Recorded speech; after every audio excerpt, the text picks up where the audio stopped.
औलाद के लिए बाप से अच्छा कोई दोस्त नहीं हो सकता है। ये हर बेटा कान खोल के सुने।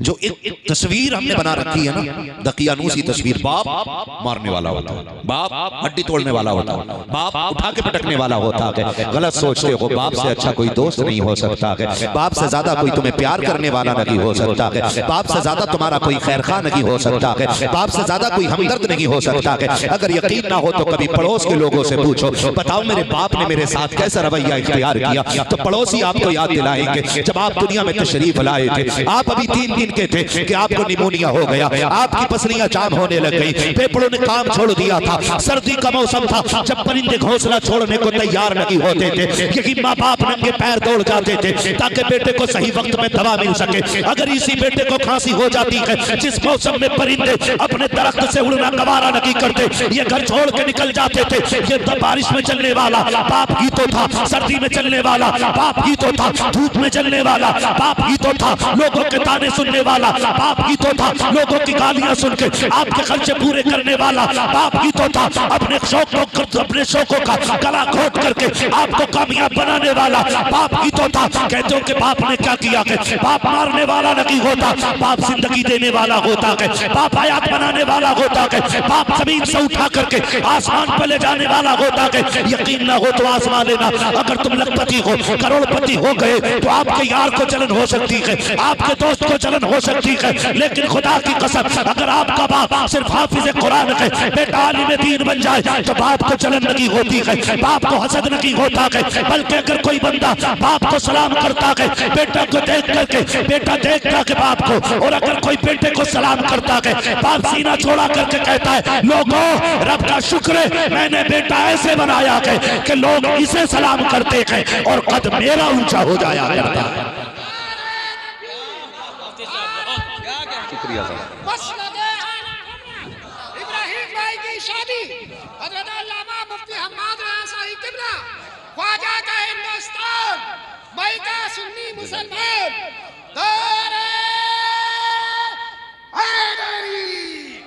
तवज्जो है सारे लोगों को।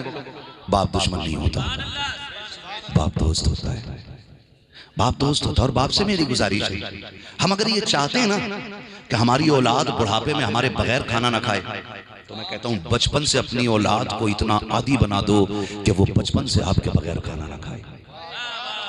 है नहीं, अक्सर याद वो आते हैं जो दिल में रहते हैं। है जी, वो कहा था ना किसी ने कि किसी से इतनी दूरियां इख्तियार न करो कि आपको भूलने में देर न लगे। किसी को इतना आदी बना दो अपना कि वो आपके बगैर रह ना सके। मैं तो माँ बाप से कहना चाहूंगा औलाद के साथ बैठा करें, दकियानूसी रवैया इख्तियार न किया करें। 7 साल तक औलाद माँ बाप के पास अल्लाह की अमानत होती है, मारने की भी इजाजत नहीं है। और हम ये चाहते हैं कि हम 5 साल में अपने बेटे को बाबा फरीद बना लें। है गलती कर जाए तो चढ़ जाते हैं बच्चे पे ना, ये ना किया करो, उसका हौसला बनो, उसकी ताकत बनो। बच्चा गलत करे बैठा के समझाओ, बेटे ये हमारे नबी के तरीके के भी खिलाफ है और इंसानियत के भी खिलाफ है। ऐसे बेटे को समझाओ, यकीन ये ज्यादा तेजी से बात बच्चे के दिल में असर करेगी। बेटे इसका ये नुकसान होता है, अगर तुम झूठ बोलोगे लोग तुम्हारा भरोसा छोड़ देंगे, है ना। लेकिन अगर खुद बाप औलाद को झूठ की तालीम दे, दरवाजे पे अगर कोई मजदूर अपनी मजदूरी लेने आ जाए कि हैं कि मुखिया हैं कि प्रधान, और अब्बा कहते जा कहते ना आए घर में, तो बेटा बाबा फरीद बनेगा, बेटा आगे चल के डकैत बनेगा। और जो तुमने झूठ बच्चे से बोला है ना, बच्चा सबसे पहला झूठ आपसे बोलेगा। इसलिए मैं चाहता हूं कि अपने बच्चों के साथ फ्रेंडली रहा करें। आज कितने बच्चे फांसी लगा ले रहे हैं, नौजवान लड़के, आए दिन की खबरें होती हैं भाई, किसी ने जहर खा लिया, कोई छत से गिर गया, कोई ट्रेन के आगे, कोई समंदर में जाके डूब गया। जानते हो वो कौन लोग होते हैं? ये वो लोग होते हैं जिनका कोई दर्द सुनने वाला नहीं होता है, जो अपने माँ बाप से नाउम्मीद हो जाते हैं, जो बाप से इसलिए बात नहीं करते कि शायद अगर बताएंगे तो मार पड़ेगी। इतना डर बच्चों के सीनों में पैदा ना करो, उनका हाथ में हाथ डाल के चलना सीखो, उनसे आंखें आंखें डाल के बात करो। अगर एक टाइम आपका बेटा आपके दस्तरखान पे ना हो तो उससे कहो यार कहाँ था तू, आज खाने में मजा नहीं आया। उसे एहसास दिलाओ कि एक एक लुक़मा तेरी तलाश में रहता है। यह एहसास दिलाओ अपनी औलाद को कि एक एक लुकमे को तेरी जरूरत थी, तू होता है तो खाने में ज्यादा मजा आता है। ये अपने बच्चों को एहसास दिलाएं। फिर मैं गारंटी के साथ कहता हूँ कितनी भी हसीन मलका ला देना इसकी जिंदगी में, जितनी चाहो दज्जाल फितरत और अतलात के दे देना, वो जान तो दे सकता है लेकिन माँ बाप के बगैर एक वक्त का खाना नहीं खा सकता है। लेकिन कब? जब हम उसके दिल में उतर जाएंगे। ये माँ बाप की जिम्मेदारी है अपनी औलाद को वक्त दें, और उन्हीं लोगों की नस्लें कामयाब होती हैं कि जो कम से कम कुछ वक्त अपनी औलाद के लिए वक्त निकाला करते हैं। आज सारी बीमारियों का इलाज मौलवी के पास नहीं मिलेगा। कारी साहब मैंने बेटा आपको दिया था, क्या बना दिया आपने? मैंने बेटा फलां को दिया था, मेरा बच्चा मुझे सुनता ही नहीं। आप अपने बच्चों के पास बैठा करें। ये जो लोग आज जिंदगी को मुख्तसर समझते हैं ना, ये उन्हीं माँ बाप की औलाद होते हैं जिनके दर्द को सुनने वाला बाप नहीं होता है। आप इतने हमदर्द बन जाओ कि कांटा भी चुभे ना तो आपका बेटा आपसे आके कहे बाज मुझे कांटा लग गया है। ये जो बच्चे बैठे ना मेरे सामने, ये सिर्फ एक घर के फर्द नहीं है, एक फैमिली का सहारा नहीं है, बल्कि मजहब इस्लाम के मानने वालों का मुस्तकबिल बैठा हुआ है। इनके सर पे इस्लाम की जिम्मेदारी आ रही है। आज आप बड़े हैं, मैं बड़ा हूं, कल ये बच्चे बड़े होंगे। आज इस महफिल में बैठ कर ये बातें सुन रहे हैं, यकीनन अल्लाह इन्हें लंबी उम्र दे। 100 साल के बाद भी अगर ये होंगे ना तो कहेंगे हमने सुना था कि औलाद के साथ ऐसे रहना चाहिए जैसे दोस्त दोस्त के साथ रहता है। तो ये सबक 100 साल तक चलेगा और फिर नस्लें सबर जाएगी। लेकिन माफ कीजिएगा, कभी कोई नहीं कर रहा है। अब्बा भी आ रहा है ना ऑफिस से और आके बैठा, बेटा दौड़ के आया, उसने कहीं से बाहर करो जरा, तुम्हें दिखता नहीं मेरे सर में दर्द है, और मैं अपना जरा ऑफिस का काम कर रहा हूँ। कटपट लैपटॉप लेके बैठ गए, टैबलेट लेके बैठ गए, फोन चलाने बैठ गए। जब घर आया करो ना, फोन फ्लाइट मोड पे डाल के अलमारी में डाल दिया करो। कुछ वक्त उसको दिया करो कि जो दुनिया में भी काम आएंगे और आखिरत में भी काम आएंगे। आपकी जॉब, आपकी नौकरी, आपका बिजनेस सिर्फ आपको दुनिया में काम आ सकता है। अगर औलाद आपने नेक बना दी तो ये मरने के बाद कब्र में भी काम आती नजर आएगी। तो आप उस चीज को क्यों देख नहीं रहे हैं जो मरने के बाद भी काम आएगी? अपनी औलाद को वक्त दें, इनके साथ बैठा करें। भाई मेरे सुनना, ये बातें नौजवानों से इसलिए कर रहा हूं कि हमारी अभी छोटी नस्लें हमारी गोद में हैं, हम उन्हें सही से परवान चढ़ाएं, सही से परवान चढ़ाएं। एक पौधा आप घर में लाके लगा दो, जिंक ज्यादा डाल दो, यूरिया ज्यादा डाल दो, किसी चीज की कमी कर दो, पौधा सूखने लग जाता है। आप किसी से जाके पूछो पौधा सूख गया, पूछता क्या डाला था, कहो कि जिंक ज्यादा डालती थी हमने या यूरिया डाई ज्यादा डालती थी, वो कहेगा नहीं तुम्हें खाद डालने का तरीका नहीं आया। पढ़ता तो यही है लेकिन आपने तादाद कम कर दी थी या ज्यादा करती थी, इस लिमिट में डालो, तुम्हारा पौधा भी हरा हो जाएगा और नुकसान से भी बच जाओगे। ठीक उसी तरह हमें अपनी नस्लें पालनी है। माफ कीजिएगा, बड़ी तकलीफ की बात यह है, मैं पूरी जिम्मेदारी के साथ बात कर रहा हूँ, पूरी जिम्मेदारी के साथ। हम कितनी गफलत में हैं, हम कितनी गफलत में हैं। निकाह जब पढ़ाया जाता है तो दूल्हा को कलमा पढ़ाने के बावजूद नहीं पढ़ना आता। ये हमारी कंडीशन है। हम लोग निकाह पढ़ाते है ना, कितना ही अच्छा पढ़ने वाला हो यहीं पे जाके अटक जाता है, वहां उल्टी सीधी सांस। और कई बार ऐसा होता है कि दूल्हे को तो आता ही नहीं कलमा, करवट वाला पढ़ रहा है, निकाह तेरे साथ है कि भाई उसके। हर जगह अच्छे ना बना, हाँ हर जगह अच्छा नहीं बनना चाहिए। यही लड़कियों का मामला, लड़की से इजाजत लेने जाओ तो वो तो नहीं बोलती, सहेली कहती है कबूल है, अरे भाई तुम्हारा नहीं इसका है। तो ये कंडीशन है हमारी। इसकी वजह जानते हैं? इसकी वजह यह है कि हम अगर बच्चों को इंजीनियर बनाने का ख्वाब देखते हैं तो उसके लिए 1000-1500 रुपए वाली ट्यूशन लगाते हैं। ठीक है जी, 1000-1500 रुपए वाली, यानी स्टैंडर्ड स्कूल, स्टैंडर्ड ट्यूशन। लेकिन वो बच्चे जो हमारी कब्र की भी राहत है, हश्र की भी राहत है, जिनसे हमारी सोसाइटी आगे बढ़ेगी, जिनसे हमारी नस्ल का चमन आगे बढ़ना है, उन बच्चों को जब दीन दिया जाता है तो सबसे सस्ते मौलवी से पढ़वाया जाता है। किससे? सबसे सस्ते मौलवी से। या मौलवी तो अच्छा होता है लेकिन उसको फीस इतनी सस्ती दी जाती है तो आपके बच्चे पे तवज्जो करने के लिए भी तैयार नहीं। मैं कहता हूं अगर कोई आपके बच्चे पे तवज्जो नहीं कर रहा है तो फीस का इतना प्रेशर डाल दो कि वो सोचने लग जाए कि उतना तो हलाल कर दूं जितना पैसे आए। ये सबसे बड़ी कमजोरी है, सबसे बड़ी कमजोरी हमारे बच्चों में दीन कमजोरी, जबकि हर तालीम की बुनियाद मजबूत होती है। और हमारे यहाँ अल्लाह का शुक्र है अब तो अलिफ बा पढ़ाने वाले लोग हो गए, वरना ईबेले फेले में सेरे पे यही चल रहा है। 90% लोगों को आज भी कलमा दुरुस्त याद नहीं है। ये हमारी कड़वी सच्चाई है। नौजवानों वक्त दो दीन के लिए, वक्त दो कुरान के लिए। मैं माँ बाप से कहना चाहूंगा अपने बच्चों को जहां दुनिया दे रहे हैं आप दीजिए, हक है आपका। आपका बेटा अल्लाह करे करोड़ों में खेले, और मैं तो अक्सर कहता हूं नौजवानों पैसा कमाओ, इतना कमाओ कि तुम किसी पे बोझ ना बनो, बल्कि तुम कमजोरों का बोझ उठाने लग जाओ। लेकिन कमाना हलाल तरीके से। जैसे मुकम्मल गुफ्तगू अभी आपने कारी साहब क़िबला की सुनी कि कोई भी ससुर के दी हुई जायदाद से आज तक अमीर जोर से अमीर हल्के कौन लोग बोल रहे हैं, मसला खा के लेके बैठे हैं क्या? नहीं ना, मैं तो समझता हूँ इस महफिल में जितने आए होंगे सारे ही अच्छे होंगे, इसलिए कि महबूब की महफिल को महबूब सजाते हैं। आते हैं वही जिनको सरकार बुलाते हैं। और मैं कभी इस चीज का शिकवा ही नहीं करता कि कितने आए कितने नहीं। मैं जानता हूँ ये महफिल हुजूर की है तो दावत भी तो हुजूर ने दी है ना। ये फैसला तो आका का है कि किन को बुला के सुनवाना है और किन को बुला के सुनना है। ये फैसले हुजूर के होते हैं। तो आपको अगर हुजूर ने बुलाया है तो कोई तो नेकी ऐसी की होगी ना कि पूरी बस्ती सो रही है और आप यहाँ बैठे हैं। हर किसी को कोई अपने आंगन नहीं बुलाता है, उसे ही बुलाता है, या तो वो उससे प्यार करता हो या वो उसका प्यारा होता है। कोई तो बात होती है ना। सभी को तो इतनी रात नहीं जगाया जाता। कोई तो अदार आपको इतनी पसंद आई है आपकी कि उसने इतनी रात में बैठा करके तुम्हें अपने जिक्र में लगा रखा है। और सिर्फ तुम्हें नहीं, अपने फरिश्ते भेज रखे हैं, फरिश्ते भेज रखे हैं, फरिश्ते भेज रखे हैं। अल्लाह खैर फरमाए और सबको अल्लाह हुजूर के जिक्र की बरकत अता फरमाए। अपने बच्चों को वक्त दिया करो। बिजनेस में हैं आप, सर्विस में हैं, शाम को आए बच्चों में बैठा करें। कुछ भी नहीं, अपने बच्चों से इतना पूछ लें, कहो आज दिन कहाँ गुजरा। ये जरूर पूछा करें, दिन कहाँ गुजरा। ये जो नस्लें तबाह हो रही है ना, 15 से लेकर 20 साल के बच्चों को अक्सर चाकुओं से मारा जा रहा है। इसकी वजह आप जानते हैं, क्योंकि हमारी दोस्तियां बड़ी गैर मोतबर हो गई हैं। हमारी दोस्तियां बड़ी गैर मोतबर है। हमने अपने बड़ों की बातें नहीं मानी और ये राज कभी अपनों से खोले नहीं। जब फोन आया कि तुम्हारा बेटे की लाश पड़ी है, फिर कहते हैं हाय गलती हो गई। ओ भाई सुनो और कान खोल के सुनो। दोस्ती के भी अपने मयार होते हैं। दोस्ती करनी है तो पहले ये झांक के देख लिया करो कि इसके दिल में अपने माँ बाप की वफा है कि नहीं। जो बेटा माँ बाप का ना फरमान हो कभी दोस्त पक्का ना समझना, इसलिए कि जो माँ बाप का नहीं हो सकता वो कभी आपका भी नहीं हो सकता है। ये याद रखिए।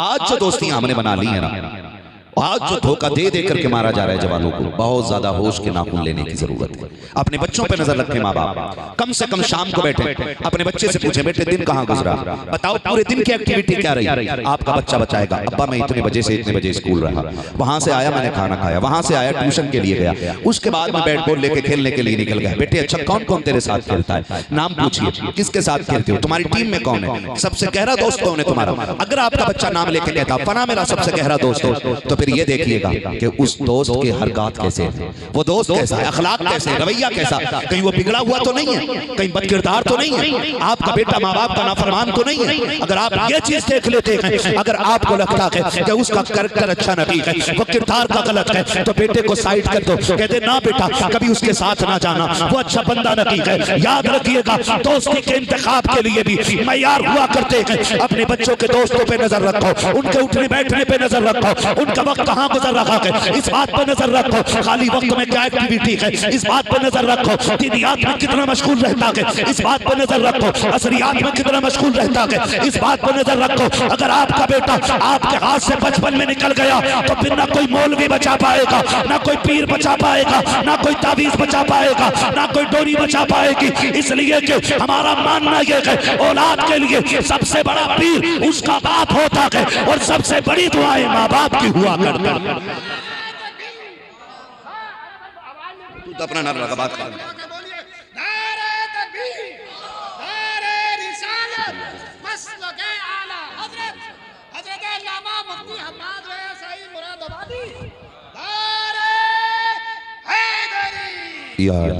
अपने बच्चों को वक्त दे, उनकी एक्टिविटी पे नजर जरूर रखें। आज हम ध्यान नहीं देते हमारे बच्चा कहाँ जा रहा है, और ये सरासी नादानी हमारे बच्चों को बिगाड़ देती है। आगे चल के 8 नंबर में नाम, गुंडा एक्ट में नाम है ना। आज तो हमें फंसाने के लिए बस सुई काफी है, फावड़ा तो खुद बन जाता है। हम अपने बच्चों को तरबियत अच्छी दें। माँ बाप से कहूँगा अपने बच्चों में बैठा करें, उन्हें वक्त दिया करें, उनकी एक्टिविटी देखा करें। और सुने, जिंदगी का एक अहम पहलू ये भी है कि मियाँ बीवी में इत्तेफाक का होना बहुत ज्यादा जरूरी है। क्या इत्तेफाक का होना बहुत ज्यादा जरूरी है। बेटियों को भी जाके ये सबक पढ़ाइएगा कि बेटी वजीर होती है, यानी आपकी बेटी किसी की दुल्हन है तो वो औरत वजीर होती है और शोहर बादशाह होता है, बच्चे रियाया होते हैं और घर एक मुल्क होता है। समझ गए आसानी से ये बात। शोहर बादशाह होता है, बीवी बोले बच्चे, घर, मुल्क होता है। सुभान अल्लाह। अल्लाह करे ये बातें ऐसे ही दिल में उतर जाए। नाराज तो नहीं आप लोग? वक्त हो चुका है, बस आखिरी बात पूरी कर रहा हूँ मैं, ठीक है ना? 2 बज गए हैं, कल बारात भी जानी है ना? अल्लाह आपको सलामत रखे। घर मुल्क होता है, बाप बोले जल्दी से जरा, सारे बोल दें, बादशाह होता है, माँ वजीर होती है, बच्चे रियाया होते हैं। एक वक्त आता है कि बादशाह मुल्क से बाहर जाता है, यानी सुबह उठा, साइकिल उठाई, टिफिन बांधा, निकल गया। अब मुल्क किसके हवाले? समझ लें सारे लोग, किसके हवाले? हाँ जी, जो समझ रहे हैं वो बोल जाएं ताकि मुझे सुकून मिले कि आप समझ रहे हैं। मुल्क किसके हवाले? वजीर के हवाले हो गया। अब बादशाह शाम को पलटा अपने मुल्क में, मुलाकात पहली वजीर से होती है, उससे पूछता बताओ दिन कैसा रहा। औरत की जिम्मेदारी है कि बगैर किसी खौफ व खतर के घर के हर हाल की खबर अपने शोहर को दे। ये सबसे ज्यादा जरूरी बात है। आप जानते हैं बेटियां कब बिगड़ती हैं? बेटियां तब बिगड़ती हैं जब राज पे पर्दा मां डाल देती है। ये याद रखिएगा, लिख लें ये मेरी बात। घर में कोई भी एक्टिविटी हो और मां को पता ना चले, हो बोले अगर बोल सकते तो हो नहीं सकता है। घर में कुछ भी होगा खबर मां को होती है। बच्ची पहली मर्तबा बिना इजाजत घर से निकली, हालत गलत थी, हरकत गलत थी, आई लौट के माँ ने कहा कहां गई थी? माँ ने पकड़ लिया। फिर माँ ने कहा सुन, आइंदा हरकत न करना, ये वरना तेरे बाप से कह दूंगी। ये माँ की सबसे बड़ी भूल होती है, माँ की सबसे बड़ी भूल होती है। ये मैं वो बात कर रहा हूं बुनियादी, जिससे अल्लाह करे हमारी नस्लें बेहतर हो जाए। ये माँ की जिम्मेदारी होती है, जब सबसे पहली कोई एक्टिविटी घर में हो तो वो बादशाह को बाखबर करे कि आज मुल्क में इस तरह की खराबी आई है। इसलिए कि घर का इंतजाम, मुल्क का इंतजाम बादशाह जैसा कर सकता है, वजीर वैसा नहीं कर सकता है। तो मुल्क तब भी तबाह होता है, जब भी मुल्क तबाह होता है वो वजीर की शिरकत से तबाह होता है। अगर वजीर मुल्क के दुश्मनों से ना मिले तो किसी की मां ने दूध नहीं पिलाया कि कोई किसी के मुल्क पे कब्जा कर सके। समझ रहे मेरी बात ना? अल्लाह करे ये बात जहन में आ जाए आपकी। औरत की जिम्मेदारी होती है कि वो शोहर को बाखबर कर दे, और औरत की ये भी जिम्मेदारी होती है कि शोहर अगर थक के आया है, अगर खबर गम की है तो वो गम की खबर पे पर्दा डाल दे ताकि उसकी थकन में इजाफा ना हो। जिंदगी गुजारने के ये भी तरीके होते हैं। जाओ जाकर के बेटियों को बता देना, जिंदगी गुजारने का ये भी तरीका होता है कि जब शोहर बाहर से थक के आता है, ख्याल होता कि लोगों ने गाली दिया है तो क्या हुआ, पैसे तो कमा के लाया हूँ, थक के मिले हैं तो क्या हुआ, बच्चों के रिस्क का इंतजाम तो करके लाया हूँ, ताने मिले हैं तो क्या हुआ, बेटों का शौक तो पूरे करके लाया हूँ। ये सोच करके थका हारा मर्द जब घर के दरवाजे पर आता है, ये सोच कर आता है अपनों में जाके बैठूंगा तो खुशियां मिल जाएंगी, लेकिन इससे पहले कि वो घर की दहलीज को पार करता, बीवी की कड़कदार आवाज कानों में आती है, तुम्हारे बाप ने भी तुम्हें बर्बाद कर दिया है, मेरी खुशियां भी छीन ली है। वो बाप जो थक के आ रहा है, दरवाजे पे जो सुकून का मुतलाशी बन के आया था, वो दरवाजे पे आके अपना हौसला तोड़ देता है, खुशियां रूठ जाती है, थकन जितनी थी उससे ज्यादा हो जाती है। तुम्हें खुदा का वास्ता देकर कहता हूँ बेटियों, अगर शोहर थक के आया करे उससे चेहरे बिगाड़ के बात न करना, उसको कभी परेशान करने की बात न करना। अगर तेरा शोहर थक के आया है, मुस्कुरा के आगे बढ़, इस्तेकबाल कर, तू उसे हंस के देख ले, वो तुझे मुस्कुरा के देख ले। मैं नहीं जानता पैसा कितना बढ़ जाएगा, लेकिन इतना जानता हूँ मेरे नबी ने कहा है जब मियाँ बीवी एक दूसरे को मुस्कुरा के देखते हैं, खुदा दोनों को जन्नती बना दिया करता है।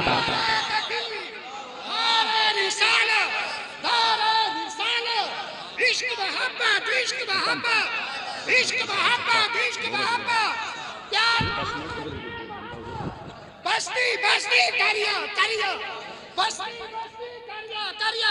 ये माशाल्लाह दूल्हा मियां भी काम कर सकते हैं, नारे वाले के लिए आ जाओ। दारे तकबीर, दारे रिसालत, बस लगे आला हज़रत हज़रत अल्लामा मुफ्ती हम्माद सईद मुरादाबादी उलमाए सुन्नत, दारे हैदरी, ख्वाजा का हिंदुस्तान। शुक्रिया जी सुन्नी मुसलमान। खैरियत है सारे लोग? ये भी लाजिम है कि बीवियां अपने शोहर के साथ ऐसे रहे और शोहरों को बीवियों के साथ कैसा रहना है। बस सुन ले थोड़ा सा, थके तो नहीं है? जितने लोग नहीं थके वो कहते हैं जरा या रसूल अल्लाह, यकीन जाने मैं पहले कह चुका हूं कि मुझे महफिल की भीड़ कम और ज़्यादा से फ़र्क नहीं पड़ता। चार हों और हुजूर के वफादार बैठे हों ना, तो चार में भी ऐसी बोलने में मज़ा आता जैसे हज़ारों में बोलने में मज़ा आया करता है ना। और ये लाजिम नहीं है कि जितने लोग महफिल में आ जाएं सारे ही सवर जाएं। सुन रहे हैं ना, हर जलसे में आने वाला बंदा सवर जाए ये ज़रूरी नहीं होता है, और पूरी तकरीर पे अमल हो जाए ये भी ज़रूरी नहीं होता है। इतनी बड़ी भीड़ में एक बंदा अमल कर ले, 1 घंटे की तकरीर में एक बात पे अमल हो जाए, तो समझ लो आपका बुलाना कामयाब हो गया, हमारा आना कामयाब हो गया। एक दिल भी अगर बदल जाए तो समझ लें बड़ा काम हो जाता है। हाँ, तो हम ये बताना चाहते हैं कि हमारे जो घरों के अंदर के हालात हैं, ये बीवियों को चाहिए कि घर की सबसे पहली एक्टिविटी की खबर किसको होनी चाहिए? जी बोलें, किसको होनी चाहिए? बाप को होनी चाहिए ना, क्योंकि वो बादशाह है।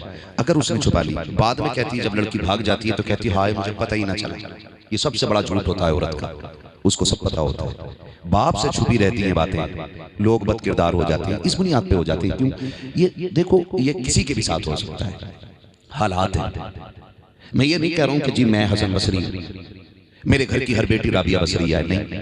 अल्लाह करे कि हमारी बेटियां इतनी नेक हो जाएं कि जिन्हें देखें तो खातून जन्नत का किरदार याद आने लग जाए, है ना।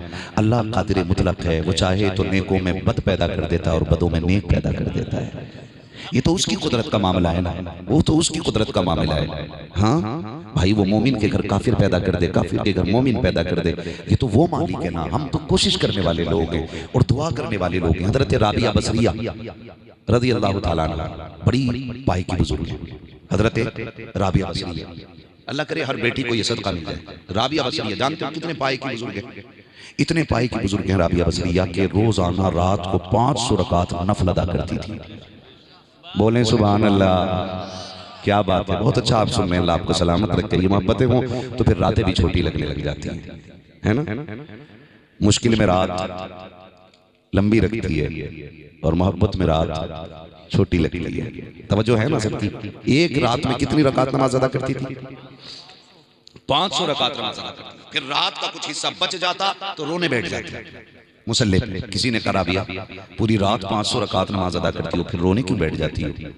कर नमाज रब के लिए पढ़ती हूँ क्योंकि मैं उसकी हूँ, वो मेरा है।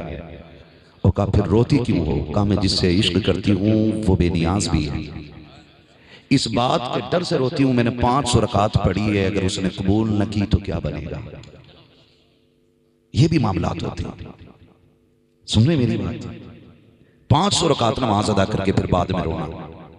अल्लाह ने वो कमाल वो रुतबा अता किया उनको। सुने, अल्लाह करे बात दिलों में उतरे और बहुत दिल से सुने। थके तो नहीं है ना आप लोग? नहीं, अगर थक गए हो तो मैं ख़त्म कर लूँ। हम पलटते नहीं बेजान किताबों के वर्क, हम वो पढ़ते हैं जो चेहरों पे लिखा होता है। हाँ जी, तो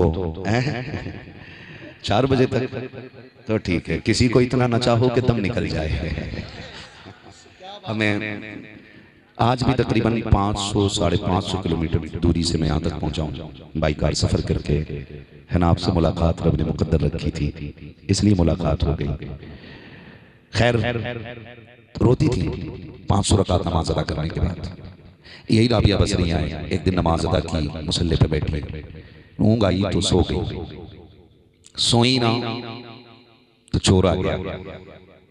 उसने घर में सारा सामान ढूंढा, एक लोटा, एक लाठी, एक मुसल्ला दिखाई दिया और सिर्फ एक चादर जो राबिया बसरिया के बदन पे थी।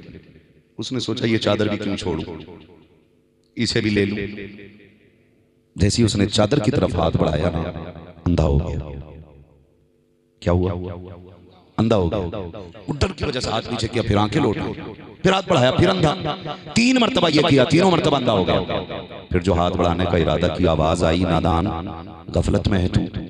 राबिया सो रही है मगर उसका खुदा जाग रहा है। जो रात भर हमारे लिए मुसल्ले पे रहती है, हम उसे अकेला छोड़ दे? का हाथ ना बढ़ा वरना आंखें खो बैठेगा। ये बात सुनी, घबरा के सोचा चलो निकलने। जैसी दरवाजे पे पहुंचा, राबिया बसरिया ने आवाज देके कहा बेटे आया था तो खाली क्यों जा रहा है? कुछ तो लेके चला जाना। उसने सोचा अम्मा सीधी है, लगता है कहीं से सोना उखाड़ के देगी या कोई ताला खोलेगी जो दौलत मिलेगी। आया, अम्मा जी क्या है? फरमाया बेटे मेरे दरवाजे से खाली जा रहा है, अच्छा नहीं लग रहा है। कहा क्या करना है? कहा आया क्या करने था? कहा चोरी करने का। कुछ लिया कि तेरे घर में है ही क्या जो लेके जाता?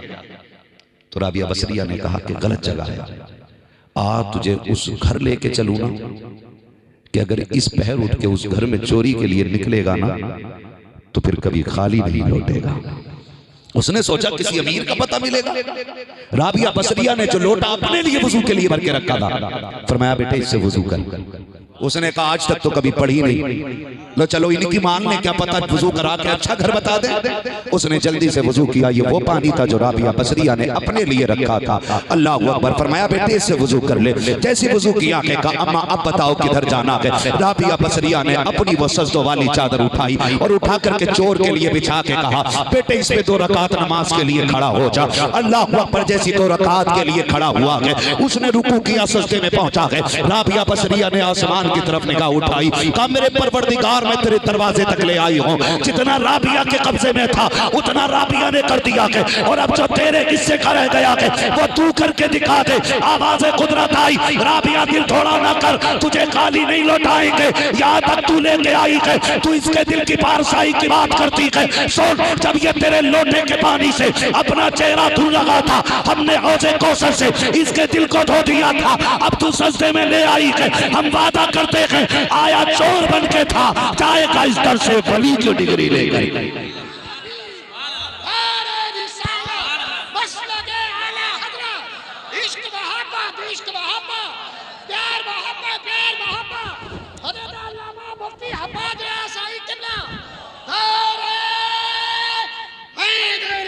तवज्जो है सारे लोगों की। ये करें जब बेटियां ऐसी होती हैं, और फिर बेटी सुभान अल्लाह, बेटी सुभान अल्लाह, बेटियों का मामला फिर इंतकाल हुआ इन्हीं राबिया बसरिया का। आज तो मामला बड़े खराब है, आज मामला बड़े खराब है। आज सच बात यह है कि अल्लाह ने ना कर्म के पर्दे डाल रखे। क्या मैं क्या आप, हम पारसा बने घूमते हैं। अगर वो अपनी रहमत के पर्दे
तो इमाम हसन फरमाते मैंने कभी अपनी माँ के साथ खाना नहीं खाया, पूरी जिंदगी कभी माँ के साथ खाना नहीं खाया। कोई सोचते होंगे कि यार बड़े बेअदब थे, मोहब्बत नहीं थी कि नहीं, कहा क्यों नहीं खाया? आप तो माँ के बड़े लाडले थे और आपकी माँ आपकी बड़ी चाहिए थी, आपने क्यों नहीं खाया? फरमाया इस डर से मैंने कभी माँ के साथ खाना नहीं खाया, कहीं ऐसा ना हो जिस लुक़मे पे मेरी माँ की नजर हो धोखे से उसे मैं ना खा। इस डर से इमाम हसन ने कभी खाना नहीं खाया। माँ को सखावत करते देखा था ना, आगे का उठा के दरवाजे पे देते थे साहिल को, 3 दिन तक मुसलसल सदका हो रहा है, माँ बाप का रोजा है, हसन हुसैन देख रहे हैं, फिर ये सखावत का आलम देखो। बस एक बात गुजर के जा रहे हैं, जब आप गुजरे ना गुलाम को देखा, काले रंग का गुलाम है, जमीन पे बैठा हुआ है और जमीन पे बैठ करके खाना खा रहा है। सुने सखावत इमाम हसन, जमीन पे बैठ के खाना खा रहा है, जमीन पे बैठ के खाना खा रहा है, लेकिन बात ये थी कि एक लुकमा खुद खाता था और एक लुकमा उसके सामने कुत्ता बैठा था उसको खिलाता। इमाम हसन ने ये देखा अल्लाह की मखलूक पे इतना रहे, जब रोटियों के लाले और लुकमे मेहनत से नहीं किस्मत से मैसर होते हो, तब आधा खाना कुत्ते को खिला रहा है, आधा खुद खा रहा है। तो जानते हो वो जमीन जिस पे बैठा था वो जमीन हजरत उस्मान गनी के शहजादे की थी। इमाम हसन गए, वो सारी जमीन जाके खरीदी और खरीदने के बाद फिर वापस पलट के आए और उस गुलाम से कहा तेरी अदा इतनी पसंद आ गई है, ये जमीन खरीद के मैं तुझे जमीन का मालिक बना दे रहा हूं। ये सखावत आपने देखी थी, अपनी माँ को आगे कब खाना उठाते हुए देखा था, तो एक गुलाम को जमीन खरीद के दे दी कि ले आज के बाद तेरी गुलामी खत्म और ऐश की जिंदगी का। अगले दिन जब गए वही जमीन वही गुलाम वहीं बैठा है, फरमाने लगे और खुश हो, मजे आ रहे हैं? उसने कहा शुक्र रब का। कहा उसमें मकान शकान बना ले कुछ? उसने कहा किसमें? कहा जो जमीन मैंने तुझे खरीद के दी है। कहा हुजूर आप मुझे दे के गए थे और मैंने वो जमीन किसी और को बख्श दी है। तू खुद गुलाम है? कहा हुजूर गुलाम जरूर हूँ, जूतियों में तो आपकी बैठा करता हूँ, आपने मुझे हकदार समझा, वो जमीन मुझे दे दी, मैंने अपने से ज्यादा गरीब बंदों को पाया, वो जमीन उसके हवाले फरमा दी है। तो भाई सखी के घर के बच्चे भी सखी होते हैं, दीनदार घराने के बच्चे भी दीनदार होते हैं। आज हमारे भाई हैं मोहम्मद इब्राहिम और इनके वालिद हशमत अली साहब, मैं इन दोनों बेटों को देख करके बात इन पे कर रहा हूँ सबक सबके लिए, सबक सबके लिए। आज आपकी शादी हो रही है, तुमसे आगे कुर्सी पे बैठे हुए, तुमसे ज्यादा खुशी है, तुम्हारे यारों से ज्यादा खुशी होंगी। तुम्हारे दोस्त सिर्फ इतना कर सकते हैं कि तुम्हारे जैसे कपड़े पहन लें, बस इतना कर सकते हैं, तुम्हारे जैसा कोट पैंट पहन के थोड़ा सा टेढ़े मेढ़े होकर चल लेंगे। और मैं तो उस दिन भी शादी वाले दिन कहता हूँ कम से कम दोस्त जैसे कपड़े तो ना पहना, आज तो उसे दूल्हा रहने दो। उसने भी कोट पहना तो सारे ठलुओं ने कोट पहन लिया। आज भाई तुम ना पहनो यार, आज दूल्हा को पहनने दो, उसे दूल्हा बनने दो। तो सारी एक जगह तो 4 दोस्त तो चारों तौलिया डाले पड़े कर दे, दूल्हा तो आपके दोस्तों से मेरी गुजारिश है कि वो ऐसे कपड़े ना पहने जो आप पहने। हाँ, आपके कपड़े सबसे अलग होने चाहिए ताकि पता चले कि दूल्हा ये है। अगर कोई दूल्हा की तरह दोस्त कपड़े पहन रहा है तो वो दोस्त नहीं दुश्मन है, उसकी खुशियों में आग है ना। तो आज मैं एक बात करूं कि आपके दोस्त सिर्फ आप जैसा कपड़ा पहन सकते हैं। आप कल दूल्हा बनोगे ना, मेरी बात मानिए, दूल्हा बनोगे, सेहरा जब बंधेगा तुम्हारा ना, तो जिस बहन से पूरी जिंदगी लड़े होगे ना, वो भी तुम्हारे चेहरे पे खड़े होकर नजर उतारेगी। जिस माँ को तुमने ताने भी दिए होंगे ना, डांटा भी होगा, वो बार बार देख के कहेगी अल्लाह मेरे लाल किसी की नजर न लग जाए है। और जब दूल्हा बन के चलोगे ना, तो कोई देखे ना देखे, तुम मुड़ के जरूर दरवाजे की तरफ देखना, दरवाजे पे कोई खड़ा हो या ना हो, तुम्हें जाता हुआ देखने के लिए तुम्हारी माँ और तुम्हारी बहन सबसे ज्यादा देर तक खड़े रहेंगे। बस ये कह के इतना कहना चाहता हूँ, आज सबसे ज्यादा खुशी अगर किसी को है तो तुम्हारी माँ को है, तुम्हारे बाप को है, तुम्हारी बहनों को है। कहीं ऐसा ना हो दुल्हन लेके आओ और सबसे पहले दुश्मनी इन्हीं से हो जाए, बहन बोझ ना बन जाए। बीवी तुमसे ये ना कहते कि तुम्हारा बाप मुझे खुश देखने नहीं चाहता, और तुमसे अगर तुम्हारी बीवी ये कहते कि तुम्हारी माँ चढ़ा रही है, तो फिर समझ लेना किसी की नजर लग गई है। यकीन मत करना, इसलिए कि जो माँ तुम्हारे बचपन से लेकर 25 साल तक दुल्हन दुल्हन के गीत गाती रही, वो तुम्हारे घर में तो आग नहीं लगाएगी। अगर उसे आग ही लगानी होती तो वो तेरा गला दबा देती, वो तेरे लिए चांद से दुल्हन क्यों लाती, कोई डायन ले आती। बाप तेरा दुश्मन कभी नहीं होगा। सुनो, सबसे कहना चाहता हूँ, जो पहला सबक हमारी पहली रात का होना, तो सबसे पहले बीवी का चेहरा देख कर रब का शुक्र अदा करना है। आपको पसंद आए तब भी और पसंद ना आए तब भी। सुन रहे हैं, ये मैंने नहाने वाली बात की है ना, ये इसलिए की है कि आजकल ऐसा ऐसा फिल्टर चल रहा, खाली फोटो लोंडे को दिखा दें, लड़की कतई जामुन की तरह होती है और मठे की तरह बना देते हैं फिल्टर से। अब जो ख्वाब ज़हन में है ना, एक तस्वीर बन गई ना, मेरी दुल्हन हूर जैसी है, देख अंगूर जैसी है, तो फिर झगड़ा ही होना है ना। बीवी पसंद आए तब भी और ना आए तब भी कहना शुक्र रब का कि जिसने तुम्हारे जैसा मुझे हम सफर अता कर दिया है।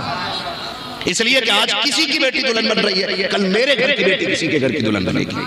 मैं हर बेटे को ये सबक देना चाहता हूँ, उसका शुक्र अदा करना रब का, और उसका दिल रह जाए, ठीक है ना। उसके बाद सजदे शुक्र अदा आपको करने, 2-2 रकात नमाज शुक्राने की अदा करनी, खाली मस्जिद में ही नहीं अदा करनी है। फरमाया गया कि अगर दुल्हन के दुपट्टे पे नमाज अदा की जाए तो मोहब्बतों में इजाफा हो जाया करता है, ठीक है ना। कुछ खास बातें फिर मस्जिद के इमाम से आके पूछ लेना, ये जो जरूरी थी मैंने बता दी। उसके बाद आपको क्या करना है, जब बैठे फिर उसको बताना कि मेरा एक सबक याद कर ले, पूरी जिंदगी में कभी झगड़ा भी नहीं होगा, बस तुझे इतना ख्याल रखना जिन्हें मैं चाहूँ तुझे उनसे दुश्मनी नहीं करनी है, बस इतना बता दे।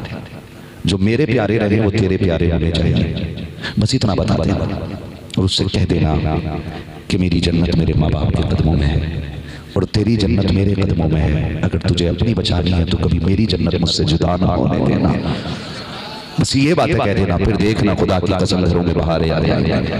फरमाया गया या अय्युहल्लज़ीना आमनू उदखुलू फ़िस्सिल्मि काफ़ा, ए ईमान वालों पूरे पूरे इस्लाम में दाखिल हो जाओ।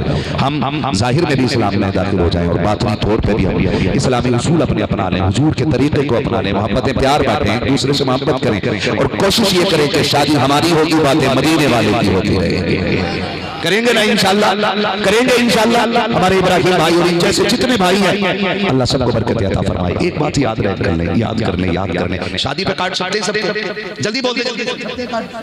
अरे जबते कि नहीं, या कॉपी में लिख के दावत मार देते हो, जबते ना काट सकते तो लिस्ट उससे पहले बनाई जाती है लिस्ट के फूफा खालू, तो एक बीच में से टोकवा दे के बोले फूफा नांगे, इनका नाम काट, फूफा नांगे काट दो इनका नाम, वो कटवा देते ठलुए जिनका कोई मतलब ही नहीं।